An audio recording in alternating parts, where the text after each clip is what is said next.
What's up guys, it's Jasmine with Parris RV. Behind me I have this Rockwood mini light and I'm going to show you what you need to check to maintain your RV after you buy it.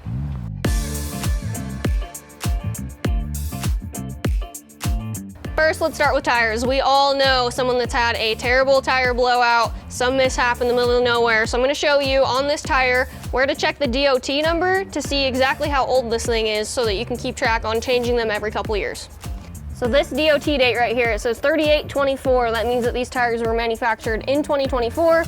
Considering this is a 2025, that is usually the case. Generally, they're the same year or maybe a year older as the RV that you're buying. And I like to change my tires every 2 years, especially on these smaller tires that are maybe an 8-ply tire. Every 2 years is definitely the recommendation. The nice thing with these Rockwoods, they are equipped with a TPMS sensor already on the tire. They come with a Bluetooth monitor that goes in your vehicle so you can monitor your tire pressure. Tire pressure and tire temperature is vital for keeping your tires in good shape going down the road. If you don't have a tire pressure monitor, you would want to keep a gauge in your vehicle so you can test these periodically on your trip. While we're on the topic of tires, let's talk about bearings. I am the type of person that wants to repack them every single year because nobody wants a whole entire hub and wheel to fall off going down the road. So I highly recommend repacking your bearings every year. That means pulling the hub off, pulling the bearings out, inspecting your bearings and races, and then redoing everything. Not just squeezing grease into the end zerk on the axle, because you can actually blow the seal out of the hub and then you have grease all over your brakes and it's a disaster. So I do not recommend doing that. Let's go over seals. So on the side of the coach, you do want to check around your windows. Any cutout in the side of the fiberglass where there's a speaker or something, a vent, you'll want to check the seals around there to make sure you have zero water intrusion. With these frameless windows, they're a lot less maintenance because the glass does cover the seal. You don't have to seal these as much and they don't take as much maintenance. On the topic of seals, let's talk about slide seals. Slides have a flap seal on the exterior and on the interior. If for some reason you see that these seals are chewed up in one of the spots or tearing or coming off, you do want to make sure that this seal gets replaced, interior and exterior.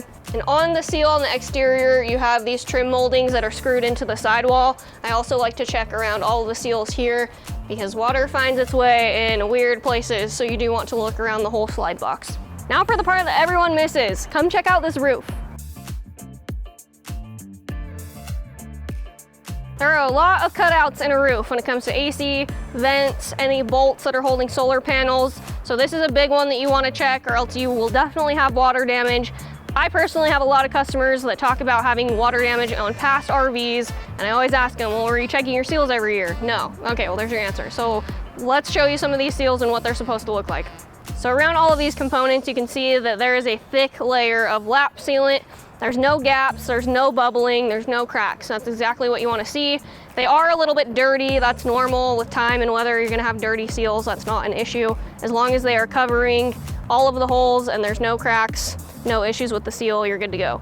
If you do see a crack or a gap in the sealant, you'll want to take a tube of lap sealant and just cover it. It's really easy. That lap sealant is self-leveling, so it will adjust to the cracks and crevices as it needs to. Once a year, you need to be checking your seals. So this transition between the roof and the front cap, this is an area you really want to pay extra attention to because it is long and it does have some sharp corners on the edges. So I would definitely pay extra attention to this transition molding. If you don't, usually water will end up leaking into like the front cabinets or your closet if your bedroom's in the front. And it's kind of hard to see because usually it's covered by a cabinet or by a shelf or something in that front bedroom. What other tips and tricks for RV servicing do you want to see videos on? Comment below, and as always, come see me at Parris RV.